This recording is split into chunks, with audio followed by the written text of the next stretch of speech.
Welcome back, guys. Wuthering Waves comes out in just about 2 days, and I wanted to talk about something that I think is pretty important for most people. I want to talk about how to make sure that the game is going to be fun in the long term. Now, I know most of us are going to be tempted to blitz the game, play it as quickly as possible, get to max level so that we can farm the artifacts and get all the characters that we want to get, or excuse me, echoes. And although that is very fun, and we can do that, game's not designed for it. I think you should try to play it as slowly as possible while at the same time keeping up with current events. So what do I mean by that? Well, because these games are casual and meant to be played on mobile, they you don't need to play it as sweaty as you think in your brain. Obviously, this game is designed to get you hardcore addicted and playing all the time, and then you're going to constantly be seeking that dopamine hit that you had at the launch of the game.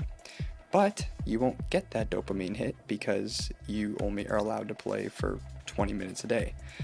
The game won't have the content that you're hoping for once you beat all this stuff. That's just how gacha games work. But I think there's an easy way to circumvent this. Just take forever to beat the game. Don't play it as the only game you're playing.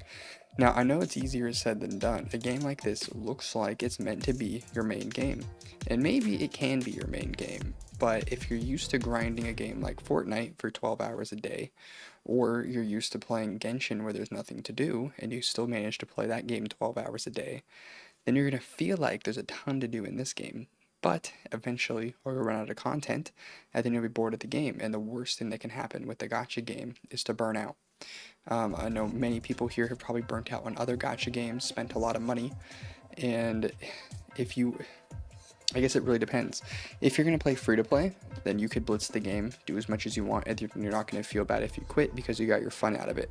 But I feel like for people that wail on the game and pay essentially to skip content, make things easier, when you do that, you shorten the amount of time that you're actually going to invest in the game, and then it feels worse when you quit said game. Like I'm sure for a lot of people watching this, Genshin was probably your first gacha game. It was a lot of people's.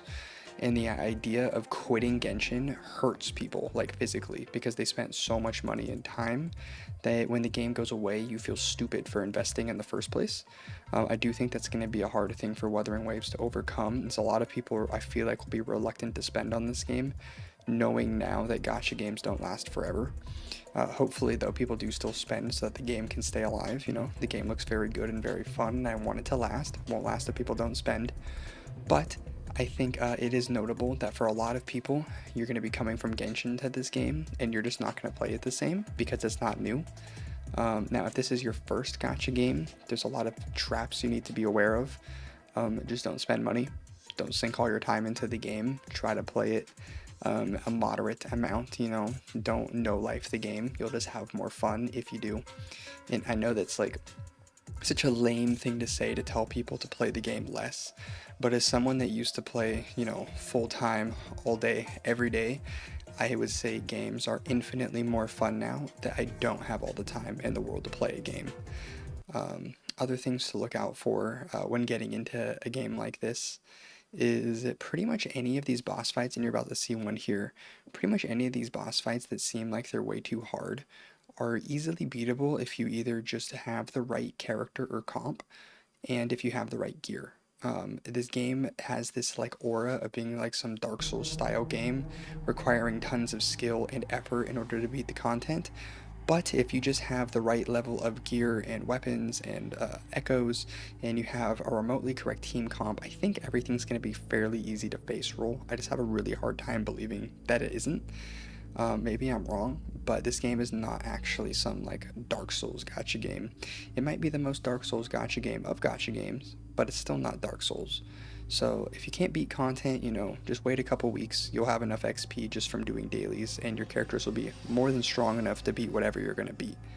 I'm probably going to be making some joke guides coming up on shorts about how to do 10 times the damage, so be on the lookout for those. But if you want the too long didn't read version, if you want to do 10 times the damage, just gain some levels, level up your echoes. Super easy. It's the easiest way to do 10 times the damage. You could follow, like Pridewin or something if you want to, see build guides on what you should build. But for the most part, as long as you have leveled up stuff and you put the right main stat on your character, you're going to be good. So that's just the trap I'd kind of like you guys all to hopefully not fall for. Don't overplay the game. Take it with a grain of salt. Still enjoy your normal life. And if you do, you'll love this game and it will be even better than you expected.